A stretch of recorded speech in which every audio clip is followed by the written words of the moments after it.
नमस्कार, आप देख रहे हैं न्यूज हार्ट। मैं हूं आपके साथ रितेश शर्मा। झारखंड की राजधानी रांची से दिल्ली जा रही एयर एम्बुलेंस की दुखद दुर्घटना ने न केवल 7 जिंदगियां छीन ली हैं, बल्कि एक परिवार की आखिरी उम्मीद को भी चकनाचूर कर दिया है। लातेहार जिले के चंदवा निवासी 41 वर्षीय संजय कुमार पिछले 6 से 7 दिनों से रांची के देवकमल हॉस्पिटल में 55% जलने की गंभीर चोट से जूझ रहे थे, जहां डॉक्टरों ने उन्हें बेहतर इलाज के लिए दिल्ली शिफ्ट करने की सलाह दी।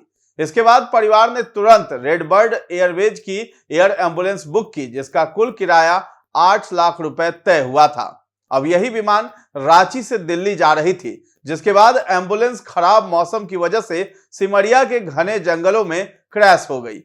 इस भीषण हादसे में विमान में सवार मरीज, उनकी पत्नी, डॉक्टर और पायलट समेत सभी 7 लोगों की मौत हो गई। एयर एम्बुलेंस दुर्घटना में मारे गए 7 लोगों में शामिल 41 वर्षीय व्यक्ति के परिवार ने इस दुखद हादसे में शामिल चार्टर विमान को किराए पर लेने के लिए 8 लाख रुपए का लोन लिया था। संजय, जो गंभीर रूप से झुलस गए थे और जिन्हें बेहतर इलाज के लिए दिल्ली ले जाया जा रहा था, आज सुबह झारखंड के चतरा जिले में रांची से उड़ान भरने के कुछ ही समय बाद एयर एम्बुलेंस के दुर्घटनाग्रस्त होने पर अपनी पत्नी और एक रिश्तेदार के साथ मारे गए। इस दुर्घटना में 4 अन्य लोग, 2 पायलट, 1 डॉक्टर और 1 पैरामेडिक भी मारे गए हैं। यह दुर्घटना दिल्ली स्थित चार्टर सेवा रेडबर्ड एयरवेज द्वारा संचालित बीच क्राफ्ट C-90 विमान से हुई थी। जानकारी के अनुसार रेडबर्ड एविएशन कंपनी के बीच क्राफ्ट C-90 विमान ने रांची के बिरसा मुंडा एयरपोर्ट से दिल्ली के लिए उड़ान भरी थी। विमान ने रांची एयरपोर्ट से सोमवार 7:11 पर दिल्ली के लिए उड़ान भरी थी, लेकिन उड़ान के महज 23 मिनट बाद ही यह हादसे का शिकार हो गया।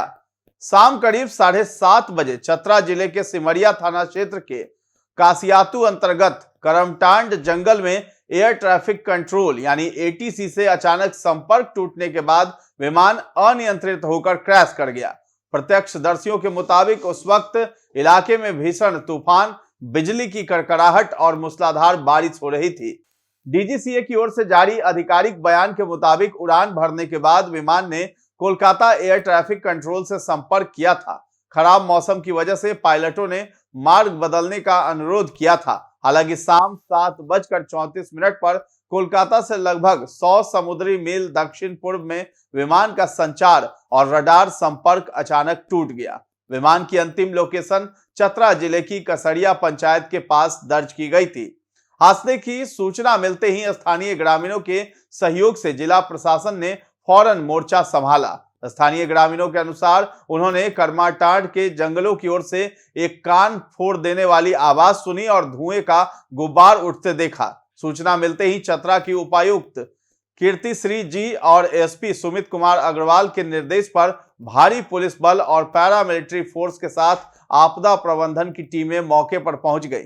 SDPO शुभम खंडेलवाल ने पुष्टि की है कि तलाशी अभियान के बाद दुर्घटना स्थल से सभी 7 शव बरामद कर लिए गए हैं। विमान के मलबे से एक महिला और 6 पुरुषों के शव बरामद किए गए हैं। घटना के हर पहलू की बारीकी से जांच के लिए फॉरेंसिक टीम को मौके पर बुलाया गया। अस्पताल और एयरपोर्ट अथॉरिटी के अनुसार हादसे में मारे गए लोगों की पहचान इस प्रकार हुई है।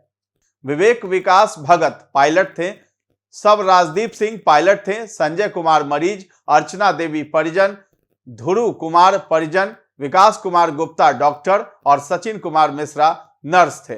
सुरक्षा के लिहाज से पूरे क्रैश साइट को सील भी कर दिया गया है। फिलहाल सभी शवों को पोस्टमार्टम के लिए सदर अस्पताल चतरा भेज दिया गया है। चतरा सदर अस्पताल के उपाधीक्षक डॉक्टर पंकज ने बताया कि विमान के मलबे से 7 शव बरामद हुए हैं। खराब मौसम और तेज तूफान इस हादसे का प्राथमिक कारण नजर आ रहा है। सिमरिया ब्लॉक में एयर एम्बुलेंस क्रैश के बारे में DC कीर्तिश्री जी ने बताया कि यह तेज तूफान के कारण गिरा था।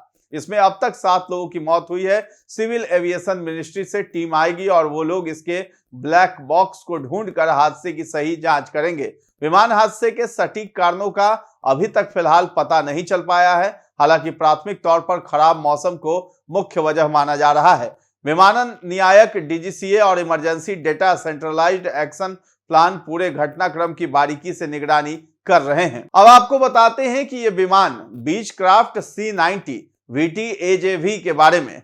वास्तव में ये एक पुराना विमान था। इन विमानों का निर्माण साल 1987 में हुआ था, यानी ये लगभग 39 वर्ष पुराना था। ये Beechcraft king air C-90A model का विमान था, जिसका निर्माण 1987 में हुआ था और बाद में इसे भारत में VTAJV के रूप में पंजीकृत किया गया था। तो विमान का सबसे पहले आपको विवरण दे देते हैं। मॉडल था बीचक्राफ्ट किंग एयर C-90, पंजीकरण संख्या है VTAJV, निर्माण वर्ष 1987 और इसकी उम्र जो है इस विमान की लगभग 39 साल हो गई थी। जो सीरियल नंबर है LJ1159, engine Pratt and Whitney Canada PT6A turboprop engine था। ऑपरेटर मूलतः ओरिएंट फ्लाइट स्कूल के बेड़े में भी रही है, बाद में एयर एम्बुलेंस चार्टर सेवा में इस्तेमाल होती थी। इसका उपयोग आमतौर पर चार्टर एम्बुलेंस संचालन और निजी नॉन शेड्यूल गतिविधियों में इस्तेमाल होता था। VTAJV मूल रूप से बीचक्राफ्ट किंग एयर C-90A है, जो 1987 में निर्मित हुआ और भारत में पंजीकृत होकर कई सालों तक निजी और चार्टर एम्बुलेंस सेवाओं में इस्तेमाल होता रहा। अब इस विमान की उम्र के हिसाब से ये एक पुराना विमान माना जाता था। लगभग 39 साल ये पुराना था और इसी वजह से इसे कुछ समय पहले ही ओरिएंट फ्लाइट स्कूल जैसे निजी ऑपरेटरों के बेड़े में भी देखा गया था। लेकिन सवाल यह है कि क्या आम लोगों की जान की कीमत का कोई मोल नहीं है क्या? क्यों एक पुराने विमान को एयर एम्बुलेंस में तब्दील कर दिया जाता है? भारत में और भी कई विमान हादसे हुए, जैसे अभी हाल ही में अजीत पवार जिस प्लेन में सवार थे वो भी क्रैश हुआ। इससे पहले अहमदाबाद प्लेन क्रैश की ही घटना देख लीजिए, जिसमें गुजरात के पूर्व मुख्यमंत्री विजय रूपानी सवार थे, जो विमान हादसे में मारे गए। विमान अहमदाबाद से लंदन के लिए जा रही थी। लगभग 241 से ज्यादा लोग मारे गए थे। तो महाराष्ट्र के डिप्टी सीएम अजीत पवार की प्लेन क्रैश में हुई मौत की जो प्रारंभिक जांच रिपोर्ट है वो अब तक नहीं आई है। खबर आई कि 28 फरवरी तक वो रिपोर्ट आ जाएगी। नागरिक उड्डयन राज्य मंत्री मुरलीधर मोहोल ने रविवार को ही इसकी जानकारी दी। इस बीच अजीत पवार की मौत पर भी राज्य सरकार के रुख को लेकर विपक्ष ने सवाल उठा दिए। विपक्ष ने बजट सत्र से पहले होने वाली पारंपरिक हाईटी पार्टी का भी बहिष्कार कर दिया। तो दुर्भाग्य यह है कि भारत में विमान हादसों के लिए एक ही कारण या एक ही संस्था व्यक्ति की लापरवाही को आमतौर पर दोषी तो ठहराया नहीं जाता, क्योंकि हर दुर्घटना की पेशेवर, तकनीकी और विस्तृत जांच अलग अलग होती है। लेकिन पिछले बड़े मामलों में जो मुख्य कारण सामने आए हैं वे आम रूप से इस प्रकार रहे हैं। सबसे पहले एयर इंडिया फ्लाइट 171 अहमदाबाद हादसा 12 जून 2025 को हुआ। विमान था बोइंग 787-8 ड्रीमलाइनर VTANB। ये पता चला कि टेक ऑफ के कुछ सेकंड बाद दोनों इंजन थ्रस्ट खो गए, क्योंकि फ्यूल कंट्रोल स्विचेस रन से कट ऑफ पर मूव किए गए थे, जिसके कारण विमान वहीं दुर्घटनाग्रस्त हो गया। विशेषज्ञों के अनुसार यह स्विच मूव करना संभवतः पायलट की गलती, इच्छात्मक कार्रवाई थी, लेकिन फाइनल रिपोर्ट जो है अभी तक जारी नहीं हुई है। यानी इस मामले में प्रारंभिक संकेत मानवीय त्रुटि की दिशा में मिले हैं और जांच अभी भी लगातार जारी है। दूसरा हादसा एलायंस एयर फ्लाइट 7412 पटना में 17 जुलाई 2000 को हुआ। विमान था बोइंग 737। कारण क्या मिला? जांच में यह पाया गया कि स्टॉल में पायलट की गलत प्रक्रिया ने विमान को नियंत्रण खो देने में मुख्य भूमिका निभाई, यानी पायलट एरर हादसे की मुख्य वजह बताई गई थी। तीसरा Charkhi Dadri mid air collision, जो कि 1996 में हुआ। दो विमानों की मध्य हवा में टक्कर सबसे बड़े विमान हादसों में से एक है। जांच में यह पाया गया कि विमान ने निर्धारित ऊंचाई नहीं रखी और बिना उचित ATC यानी निर्देश के आगे बढ़ा, जिससे टक्कर हुई। तकनीकी प्रणाली की कमी यानी सेकेंडरी सर्विलांस रडार ने भी योगदान दिया। तो सामान्य वजह आम दुर्घटनाओं में ये देखी गई हैं। तो मानवीय त्रुटि इसमें पाया गया। पायलट या चालक दल की गलती कई मामलों में प्रमुख भूमिका रही। तकनीकी मैकेनिकल खराबी यानी कि इंजन फेल्योर, सिस्टम फेल्योर आदि हादसों का कारण बन सकते हैं। खराब मौसम, निजी परिस्थितियां ये भी एक कारण है। कम दृश्यता, तूफान, वायु की अनियमितता दुर्घटना का हिस्सा बन सकती है। विमान का रखरखाव या मानकों का उल्लंघन, अगर अमान्य उड़ान प्रमाण पत्र या रखरखाव लॉग नहीं है तो जिम्मेदारी विमान ऑपरेटर या क्रू पर भी आ सकती है। लेकिन इन सभी मामलों में अभी तक जांच रिपोर्ट जो है वो पायलट की ही गलती बताई गई। हालांकि आज तक किसी जांच रिपोर्ट में यह स्पष्ट लापरवाही तय नहीं हो सकी। Directorate general of civil aviation यानी डीजीसीए और एयरक्राफ्ट एक्सीडेंट इन्वेस्टिगेशन ब्यूरो यानी एएआईबी को बीचक्राफ्ट C-90 VTAJV के दुर्घटना के कारण का गहन निरीक्षण करने का आदेश दिया गया है। यह जांच अभी चालू हुई है। तो भारत के मौजूदा नियमों में एक निश्चित उम्र पर विमान को रोकने का सीधा प्रतिबंध नहीं दिखाई देता है। डीजीसीए भारत की नागरिक उड्डयन नियामक ने ड्राफ्ट नियमों में यह प्रस्ताव रखा है कि प्रेशराइज्ड विमान यानी बड़े यात्री चार्टर विमान अधिकतम लगभग 20 वर्ष तक पुराने विमान को कुछ शर्तों के साथ इंपोर्ट संचालन की अनुमति दे सकती है और अनप्रेशराइज्ड विमान लगभग 25 वर्षों तक भी उपयोग में लिए जा सकते हैं, बशर्ते वे सभी जांच, रखरखाव, रिकॉर्ड और सही उड़ान का इतिहास रखते हो। लेकिन बीचक्राफ्ट C-90 VTAJV तो 39 साल पुराना विमान था। इसकी जवाबदेही डीजीसीए को तो देनी ही होगी।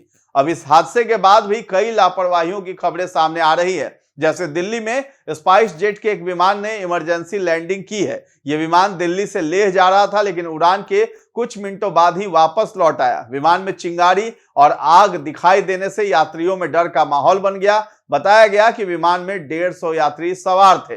मीडिया रिपोर्ट के मुताबिक लेह जा रहा स्पाइस जेट का एक विमान टेक ऑफ के कुछ मिनट बाद ही दिल्ली लौट आया। खबर है कि हवा में चिंगारी और आग की लपटें देखी गई थी।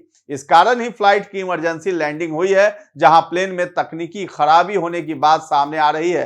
हालांकि ऑफिशियल जो है पूरी जानकारी का अभी भी इंतजार है। इसके साथ ही साथ अंडमान में भी मंगलवार सुबह सुबह यानी आज पवन हंस का एक हेलीकॉप्टर उड़ान भरते ही समुद्र में ही गिर गया। बताया जा रहा है कि तकनीकी खराबी के चलते पायलट को इमरजेंसी क्रैश लैंडिंग करनी पड़ी। हेलीकॉप्टर में 2 क्रू मेंबर समेत कुल 7 लोग सवार थे। राहत की बात यह रही कि सभी को सुरक्षित बचा लिया गया। तो सरकार ने संसद में बताया है कि 2025 में भारत में 8 एयर दुर्घटनाएं हुई, जिसमें लगभग 274 लोगों की मौत हुई। इसमें यात्री विमान, हेलीकॉप्टर और प्रशिक्षण विमान शामिल है। हालांकि एक विस्तृत रिपोर्ट में यह भी खुलासा हुआ है कि एयरक्राफ्ट एक्सीडेंट इन्वेस्टिगेशन ब्यूरो के पास कई जांचें हैं जिनकी फाइनल रिपोर्ट अभी तक जारी नहीं हुई है, जिससे सीखने और भविष्य में हादसों को रोकने वाली प्रक्रिया धीमी पड़ रही है। यह भी ध्यान देने वाली बात है कि भारत की नागरिक उड्डयन सुरक्षा का वैश्विक संदर्भ में रिकॉर्ड अच्छे रैंकिंग पर रहा है। उदाहरण के लिए ICAO सुरक्षा ऑडिट में सुधार पाए गए, लेकिन नई घटनाओं के बाद निगरानी और प्रक्रियाओं पर सवाल उठना भी स्वाभाविक है। तो भारत की नागर विमानन नियामक संस्था डीजीसीए और एयरक्राफ्ट एक्सीडेंट इन्वेस्टिगेशन ब्यूरो विमान हादसों की जांच करती है और यह देखती है कि नियमों का पालन हुआ है या नहीं। एआईबी को ICAO यानी अंतर्राष्ट्रीय नागरिक विमानन संगठन के मानकों के अनुसार दुर्घटनाओं की गहन जांच करने का अधिकार है, लेकिन डीजीसीए में कर्मचारी की कमी है, निरीक्षण टीमों की संख्या कम होनी जैसी समस्याएं भी सामने आई, जो विमानन सुरक्षा की प्रभावशीलता को प्रभावित कर सकती है। संसदीय समिति ने बताया कि डीजीसीए में आधे से ज्यादा पद खाली हैं और इसमें नियमों के निरंतर पालन की क्षमता पर प्रश्न भी उठे हैं। डीजीसीए ने जून 2025 के एयर इंडिया हादसे के बाद अन्य विमानों में भी सुरक्षा निरीक्षण और अंकेक्षण शुरू किया, जिससे यह दर्शाया गया कि नियमित निगरानी और जांच की जरूरत बढ़ गई है। लेकिन बावजूद इसके ये हादसे हो रहे हैं। मरीज संजय कुमार 16 फरवरी को गंभीर हालत में अस्पताल में भर्ती हुए थे। परिजन उम्मीद जगाए बैठे थे कि दिल्ली में इलाज के बाद वो ठीक हो जाएंगे, लेकिन नियति को कुछ और ही मंजूर था।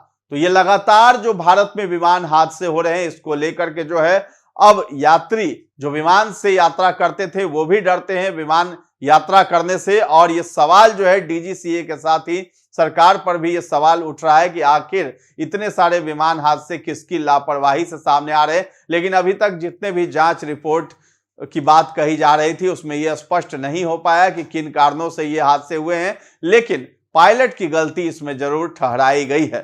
तो फिलहाल आपका क्या सोचना है हमें कमेंट सेक्शन में जाकर के जरूर बताएं और हमारे चैनल को अभी तक आपने सब्सक्राइब नहीं किया है तो जरूर कर लें। धन्यवाद।